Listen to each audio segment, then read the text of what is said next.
How's it going, everybody? It's Felix, and today we're going to look at Joe Biden's cabinet. Now, Joe Biden was inaugurated just a few days ago, and thus, that means all his nominations for cabinet positions can now either be confirmed or rejected by Senate, which is unlikely, but still possible. Maybe by the time this video is up, most of the members will have already been confirmed.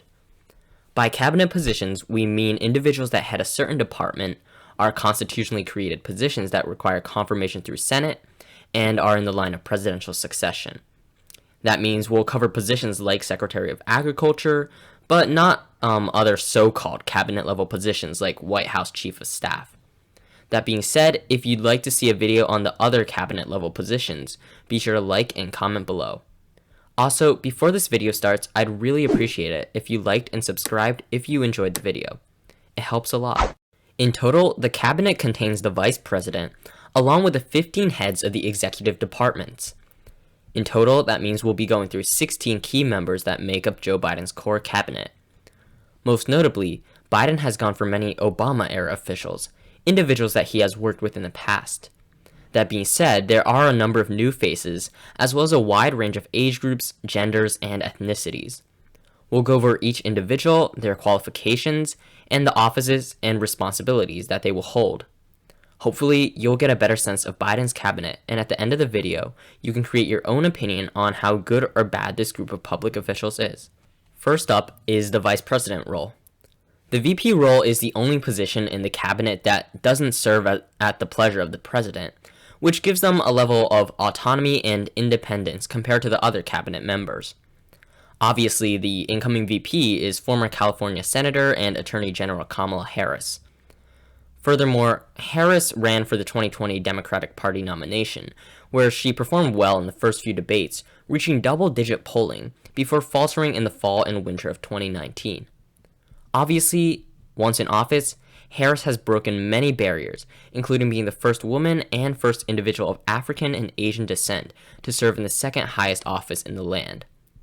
She was known as a relatively progressive senator, supporting busing policies for desegregated education, gun control, and immigration reform, as well as criminal justice reform.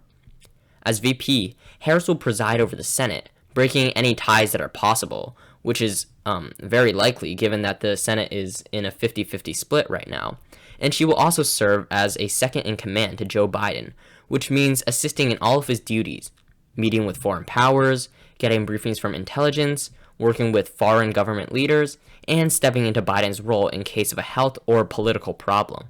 Next up is the important role of Secretary of State. For this position, Biden has nominated Anthony Blinken. Look, I'm personally a little bit disappointed in this choice, but Blinken clearly played an important role in Obama's administration and has had a history working with Joe Biden, which will hopefully make this transition smoother. Blinken served as National Security Advisor to Biden between 2009 and 2013, when Biden was VP, and he was also the Deputy National Security Advisor between 2013 to 2015. Furthermore, he served as the Deputy Secretary of State between 2015 and the end of Obama's administration. Clearly, the Obama administration liked having Blinken around, and he made his way up the ladder while working there. After leaving office, Blinken founded West Exec Advisors, which provides consulting services from former government officials to disclosed clients. Biden has picked many of his cabinets from West Exec, which employed many former Obama staffers.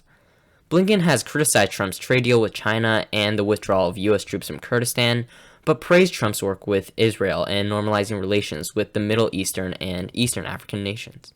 For Secretary of the Treasury, Biden has tapped Janet Yellen, the former chair of the Federal Reserve, between 2014 and 2018. Yellen is a prominent economist who, after studying at Brown and teaching econ at Harvard, moved into roles in the Clinton administration as the chair of the Council of Economic Advisors. After multiple other prominent roles, she became the chair of the Federal Reserve, the first woman to ever lead any major central bank, and the first Democratic nominee to run a bank since 1979. Yellen's tenure is widely regarded as one of the most successful, as the unemployment rate dropped from 6.7% to 4.1%, and the economy added jobs every month throughout her time in the position. As Secretary of the Treasury, Yellen will lead all financial and monetary matters and serve as the key economic advisor to Biden, along with helping to build policy regarding the economy, jobs, unemployment, and inflation. Overall, this position is incredibly important, and certainly Yellen's illustrious resume and experience shows her expertise and professionalism in this field.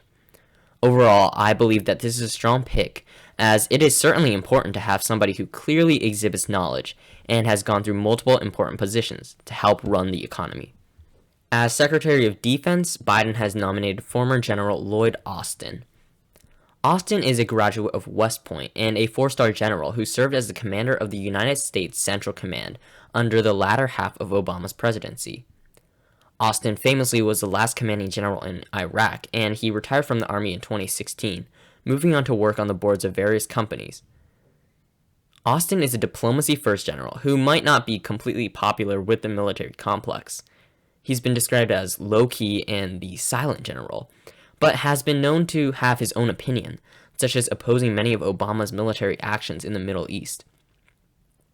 Some dislike him because they don't see him as strong enough on foreign relations, but others admire his belief in refraining from military force unless if completely necessary. Basically, what I'm getting at is he is somebody who is obviously very well respected by soldiers, but not necessarily by all politicians. Austin will need a waiver to serve in the position as he retired from the Army less than 7 years ago, which is an effort to separate civilians from the military. As Secretary of Defense, Austin is clearly in an important position. Militarily, he will be only second to the president and will most likely provide advice and leadership to Biden and to all the different branches of the military. In the case of war, intelligence, and the threat of conflict, Austin will be in a very important role. Overall, I like the pick as Austin is somebody who isn't going to promote endless warfare, although I do have concerns over his abilities to be honest, strong, and to articulate his viewpoints in this leadership position. Biden has announced his pick for Attorney General as Merrick Garland. Now, this pick is really funny to me, and as many of you will remember, Garland was famously nominated to the Supreme Court under Obama's last year in office, but was never approved by Senate. Garland has served as the chief judge on the U.S. Court of Appeals in D.C. after graduating from Harvard Law, and is considered as a mostly moderate and Constitution-first judge, which makes the Supreme Court debacle even more confusing and frustrating, as a clear political move. As the Attorney General, Garland will become one of those most impactful judicial forces in the nation. He will head the Department of Justice, DOJ, and he will be the chief lawyer for the federal government of the U.S., an important role to say the least. Overall, I think Garland is a good pick for the country. He is a well-respected and relatively centrist judge, and should carry that into his position as Attorney General. Next up is the Secretary of the Interior, to which Deb Holland has been nominated. I don't really have too much to say about this position, but this is a role typically done by somebody from a western state. Haaland fits this bill as she hails from New Mexico, and she's the first Native American woman in this position. As Secretary of the Interior, Haaland will manage the BLM, which is the Bureau of Land Management, not the Social Justice Movement, the Bureau of Indian Affairs, and the National Park Service, among other agencies. Haaland has spent the last 2 years in the House of Representatives and is prominent in New Mexico politics. She's a proud Native American, embracing her culture and background. Overall, I think this is a strong pick for an important environmental and cultural position. Moving along, the Secretary of Agriculture pick is Tom Vilsack, who was the former Secretary of Agriculture under Obama and also the former governor of Iowa. Vilsack is, like I mentioned before, another Obama-era administrator, and again is a more conservative Democrat. He was the only Obama cabinet member to support a Trump cabinet member, releasing a statement in support of Sonny Perdue as the Secretary of Agriculture under Trump. Vilsack is often seen as part of the corporate side of agriculture, serving as the president and CEO of the U.S. Dairy Export Council, and this has led to some controversy. He also had considered resigning while serving under the Obama administration, where he stated, "There are days where I literally have nothing to do." That's an interesting take.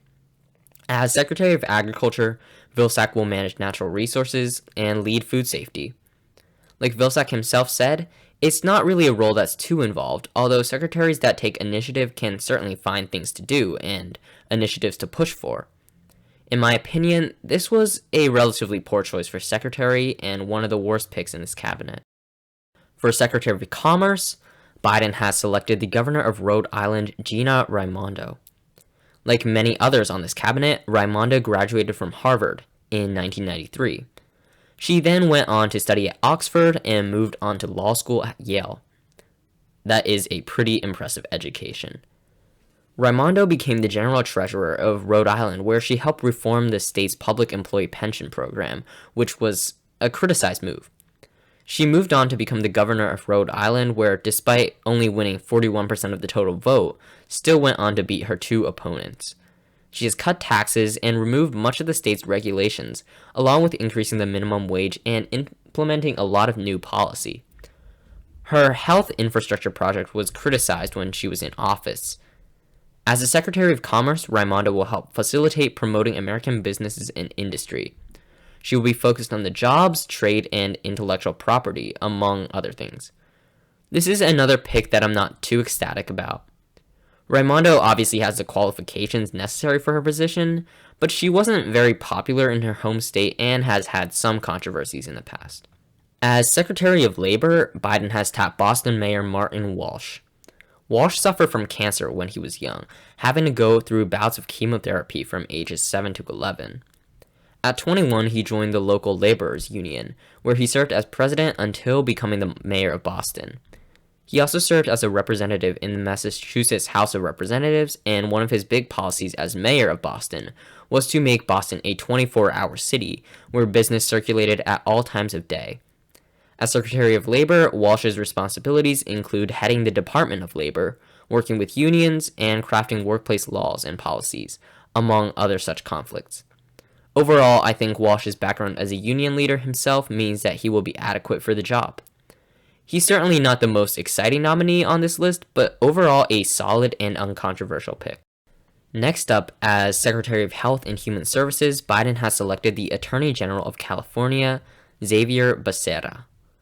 A son of immigrants, Becerra spent 24 years in the U.S. House of Representatives, representing the Los Angeles area following graduation from Stanford. He then became the Attorney General of California, following Kamala Harris becoming a senator of the state. He has been known as a supporter of women's health and reproductive rights, and is married to a physician. That being said, he has been criticized by Republicans for his relative lack of experience in the world of healthcare. As the Secretary of Health and Human Services, Becerra will have to advise Biden on health, welfare, and income insecurity programs. His position will oversee agencies including the FDA, CDC, NIH, among many others. I don't hate this pick, although it's not particularly exciting either. The nominee for Secretary of Housing and Urban Development, HUD, is Representative Marcia Fudge from Ohio's 11th District, where she has served since 2008. Fudge is a prominent member of the Congressional Black Caucus and has often aligned herself with Representative Jim Clyburn, who Biden can really owe a lot of his victory to. It's odd that Biden chose Fudge as Secretary of HUD, as she herself wanted to become Secretary of Agriculture and certainly has more experience there, being part of the Committee on Agriculture in the House and the chair of the Subcommittee on Nutrition. Fudge is not afraid to speak what's on her mind, criticizing Obama for not meeting certain goals, and in the past she criticized HUD as one of the few roles that blacks were allowed in, almost like a quota. It'll be interesting to see her perspectives on that now. Overall, I think Fudge is a really good pick, a smart and straightforward speaking woman who certainly has not been afraid to voice her opinions in the past. That being said, one has to wonder if her skills would be better put to use elsewhere. Biden made an interesting selection for Secretary of Transportation, picking Mayor of South Bend and former presidential candidate Pete Buttigieg. What an interesting pick here. Buttigieg, like many others on this list, graduated from Harvard and Oxford. For 8 years, he was an intelligence officer in the U.S. Navy Reserve, and he was mobilized to Afghanistan for 7 months. Most notably, he has served as mayor of South Bend for 8 years, and is one of the few public officials who has come out as openly gay, as he's married to Chasten Buttigieg. He will be the youngest in this cabinet at age 38, and certainly has a very bright political future, as his win in the Iowa caucuses demonstrates. In terms of his transportation background, he worked to develop streets in South Bend's downtown area and has also worked in projects regarding the city's commuter rail system. As Secretary of Transportation, he will oversee the FAA, highways, railroads, and traffic safety, among others. I like this pick as Pete has had some experience regarding infrastructure and transportation in the past, and he's a very smart and adaptable person. Pete certainly has a very promising political career in front of him, and this could be a springboard to bigger things in the future. For Secretary of Energy, Biden selected Jennifer Granholm, the former governor of Michigan. She was born in Canada before moving to the U.S. at age 4, and what do you know? Another Harvard Law graduate. As governor, she faced controversy after a budgeting crisis that led to increased income taxes and taxes on other goods and services, leading to a relatively low approval rating. That being said, she prominently led to many alternative energy companies moving to Michigan, which created over 10,000 jobs in solar and wind. She has been close to Obama and Biden in the past, so once again, she is an Obama-era politician. After leaving her governor position due to term limits, she has helped lead clean energy projects and done work at UC Berkeley. As Secretary of Energy, she will be focused on the production and regulation of the energy industry, along with its regards to the environment. I'm not completely enamored with this pick, but I do think her work in the clean energy sector will benefit the country. Moving along, Biden made a very interesting selection for Secretary of Education, choosing Connecticut State Education Commissioner Miguel Cardona. This is probably my favorite selection in Biden's cabinet, although my one concern is with Cardona's lack of experience in government. Cardona was a 4th grade teacher and then served as the youngest principal in Connecticut state history. From there, he became the assistant superintendent for teaching and learning in Meridian, Connecticut, before being appointed as the Commissioner of Education in the state in August of 2019. Cardona grew up speaking Spanish, raised in public housing, and struggled to fit in as a kid, an experience that many poor immigrant children can relate to. I think his experience as well as his obvious abilities with moving up the ladder in his home state are evident of his skills, and I believe that his personal struggles will translate into making a better education system for all. As the Secretary of Education, Cardona will head education policy at the federal level and lead the Department of Education. It's a really important role to craft policy on learning for the next generation of thinkers and leaders, and like I stated, I really think Cardona's unique perspectives will be beneficial to the country. As Secretary of Veterans Affairs, Biden has selected the former White House Chief of Staff, Denis McDonough. Another Obama-era official, McDonough worked in security and as Chief of Staff under the former president's administration. There's really not much to say about him, except that he would be just the second non-veteran to head the Secretary of Veterans Affairs. Honestly, I don't believe he is deserving of a position in his cabinet, but certainly his experience with Biden and Obama in the past has led to this appointment. As Secretary of Veterans Affairs, McDonough will essentially work with veterans' benefits, healthcare, and memorials. As I said before, this is probably one of Biden's worst picks, as I believe you would really want a veteran to lead veteran programs. Also, maybe I'm just stupid, but I really cannot find out how to pronounce his last name. Finally, for the Secretary of Homeland Security, Biden has selected Alejandro Mayorkas, the former Deputy Secretary of Homeland Security. Mayorkas, like many of his fellow cabinet members, also worked in the Obama and Clinton administrations. A Cuban immigrant, he became the youngest U.S. attorney when appointed for the Central District of California.